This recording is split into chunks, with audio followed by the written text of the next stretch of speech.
Good day! So for this video, I am going to discuss the basketball referee hand signals. So at the end of this lesson, the student will able to know the different hand signals used in officiating basketball. Appreciate the importance of hand signal in basketball officiating. Demonstrate the common hand signal in basketball. So, a basketball official's job is not only to make judgment calls on what happens during the course of the game, but also to make sure players, coaches, and the scorekeepers understand what those calls are. That's why basketball referees use hand signals to indicate certain fouls or violations. Understanding these hand signals can also help spectators understand what's going on during the course of the game. For all of you who have a passion for basketball and have always wondered what some of the referee hand signals mean in the game or what to brush up on your basketball signal, well, here you go. I have provided a list of referee basketball hand signals with brief definition and pictures for you. So in basketball referee hand signals, we have four types of basketball hand signals, which are time management signals, basketball foul signals, basketball violation hand signals, and hand signals indicator. So let's start. First is time management signals. These officiating basketball hand signals are used to communicate between the referee and the timekeeper in order to notify starting and stopping of the clock. So first is stop clock. So stop the clock at any point in the game. The referee will raise one hand straight overhead with his palms facing out and fingertips pointed. Next is start clock. Beginning with one hand raised above head. In the start of the clock is indicated by dropping the raised hand directly towards the floor. Third is pull time out. So pull time out, when an official wishes to signal for a pull time out, it is indicated by two arms spread to the sides forming a T shape. Next, 30-second timeout. To indicate a 30-second timeout has been called by one of the teams. The official will take both hands and place them on top of his shoulder with his elbows out. Next, jump ball. When both players have control over the ball at the same time, it indicated by both thumbs pointing upwards with arms extended. Next is substitution. So substitution, if a substitute player wishes to enter the game, it is indicated by having one hand facing the timekeeper raised in a stop and the other hand waving the substitute player into the game. Next, basketball foul signals. So when a player commits a foul, personal foul, the referee will give a specific signal to indicate the type of foul and which player has committed the foul.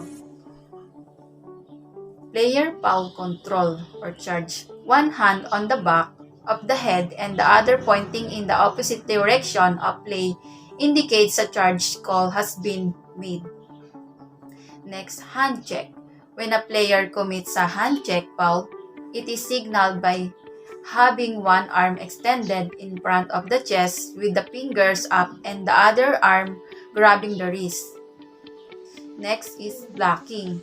If a defensive player commits a blocking foul, the official will have both hands in peace touching his hips and his elbows in tight against his body. Next, holding. The holding signal is made by raising one arm extended upward in front of the face and the other hand grabbing the wrist. Next is pushing. To signal a pushing foul, the official will have both hands extended straight in front of him with his palms facing outward. Next is intentional foul. When a player commits an intentional foul, The official will put both arms above his head and cross them. So next is technical foul. To signal a technical foul has occurred, the referee will place both his hands in front of him and put them in the formation of a letter T. Double foul. If two players have committed a foul at the same time, the referee will put both hands in fists extended out towards the sides. Illegal hand use. An illegal hand use foul is signaled by the official putting both of his hands in front of him and waist level and grabbing one of his wrists with the other hand. Basketball violation hand signals. A violation is a rule which is broken but it does not result in a player picking up a personal foul. The other team is awarded possession of the ball. So first in basketball violation and signals is traveling. When a player has committed a traveling violation, the official will signal it by placing both of his hands in front of him and moving them in a circle. Next is carrying or palming. In order to signal a palming or carrying violation, the referee will have one hand at the side flip over from palm up to palm down. Next is double dribble. The official will signal a double dribble violation has been committed by putting both of his hands in front of him with palms down and alternating them up and down as if dribbling a basketball. Next is 3 seconds.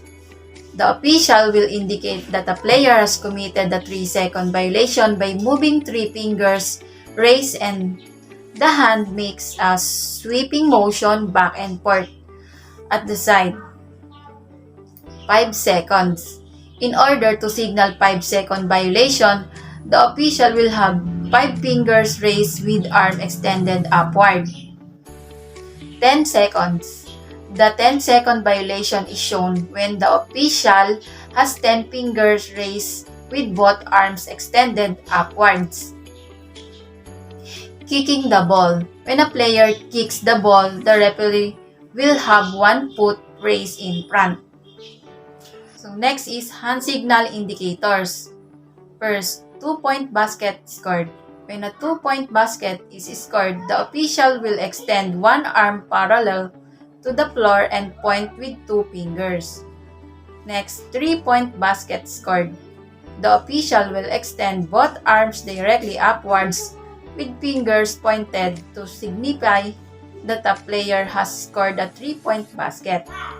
Next, counting. The referee indicates he is counting for a time violation by moving his hand back and forth from the middle of the chest to straight in front continuously. Each movement represents 1 second. Next, basket counts.